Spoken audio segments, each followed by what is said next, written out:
The majority of brands don't think lifetime value on Amazon is a thing.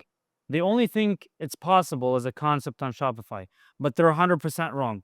In this video, I'll show you how we grew our LTV by 63% on Amazon this year. My name is Jassim Isa. I'm the CEO and founder of Voadera, a $100 million Amazon e-commerce marketplace company. And in this video, I'll show you what LTV is, why it's so important, and the 4 proven methods we use to grow our LTV. So what's LTV?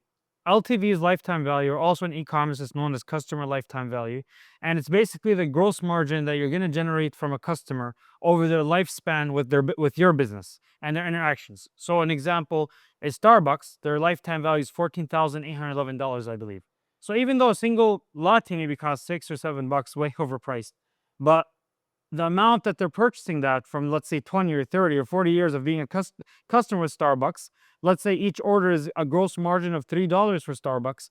That amount, so 3 times, what is 3 times 1,000 is 30,000. I'll do 3 times 500 almost. So 500 times ordering that latte, each time is $3, it's around 15 grand. So that's how it works. So what is gross margin?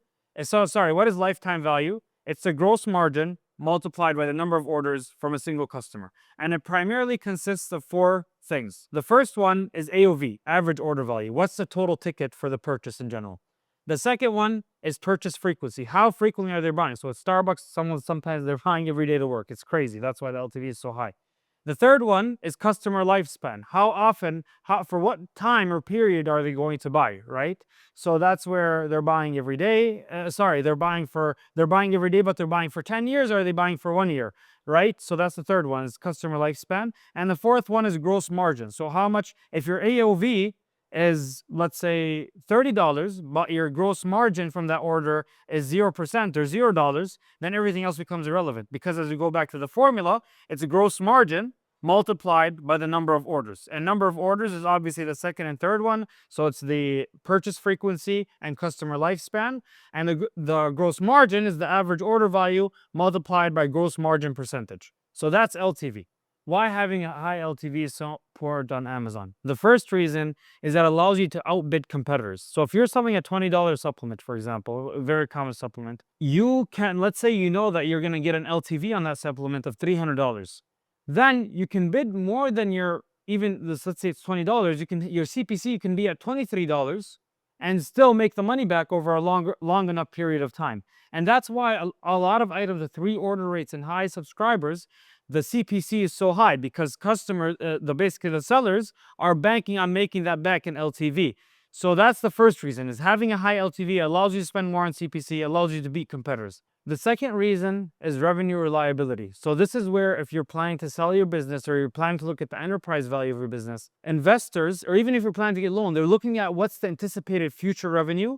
Or even if you just don't get a future revenue LTV, the other part of LTV is AOV. What's your average order value? And the higher that is, the more reliable your business is. Again, we already mentioned you can spend more on ads, but even without the ad component of it, the more reliable your business is, because you're getting more revenue per each unit of effort. And the third one is increased profitability. So once you're able to raise your LTV, you're getting more profits from each sale. The gross margin is obviously going up. So now let's get into the 4 primary ways that you can affect and impact LTV. We're going to start off with AOV, average order value. So how can you, or as on Amazon's ASP, average sale price is commonly referred to. So how can you get more per each sale that you happen? There's a few things that you can do. I did an entire video. You can actually watch in the comments on how we raised our AOV. I think it was 52%.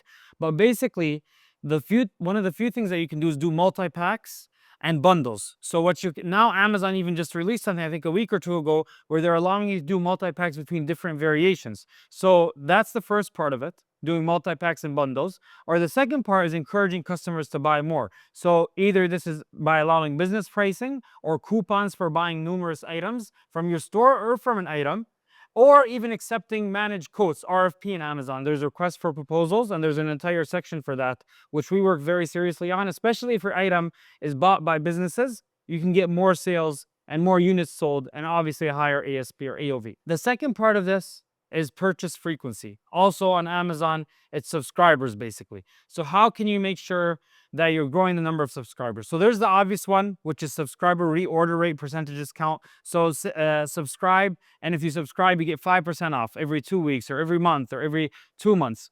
And the second part of this that's very, very underrated is subscribe and save initial coupons. And not only just setting up a coupon, but also testing it and getting a baseline. So testing we do this very frequently for our partners. We actually grew the subscribers for one of our partners by 37%.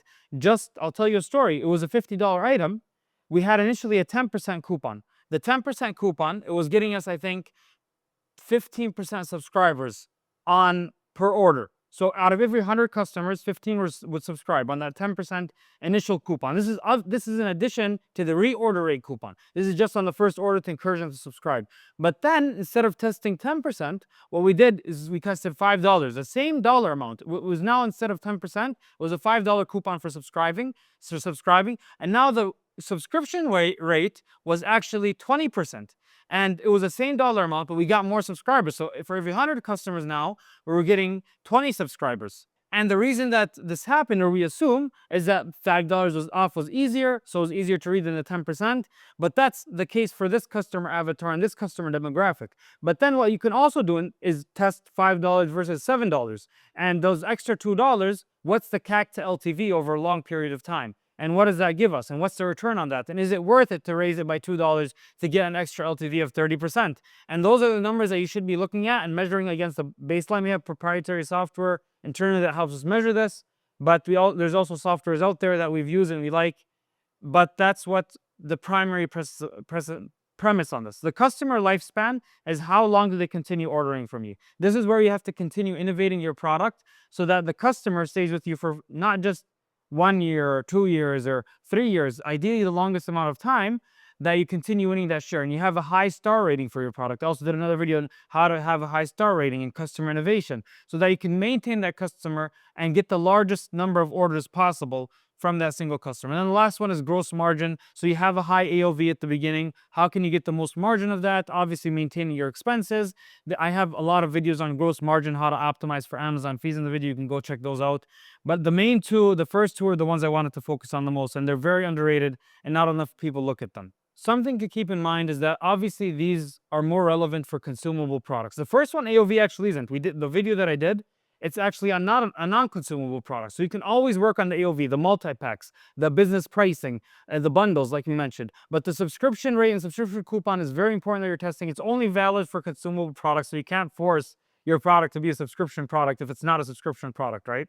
But the brands that are winning today, especially in today's Amazon marketplace, they're not just winning the first sale or that single sale. They're winning the customer over a long period of time. That's how they're outbidding on CPC, and that's how they're winning in the reorder or VMS, vitamins, minerals, and supplements markets, and any other consumable markets, is through those methods. And that's very, very crucial in today's market especially. So if you found this video helpful, actually watch this video next. It talks about gross margin, how to maintain a high gross margin, sell your products for high, even with all the Chinese competition entering, and what we do for our brands. Otherwise, make sure to like, comment, and subscribe. And if you're to see similar videos like this. And if you're a brand doing over $1 million in sales, come check us out at Voadera.com. We help brands grow. We implement all what we said in this video for your brand to move it to the next level and continue growing your brand, usually 30% year over year.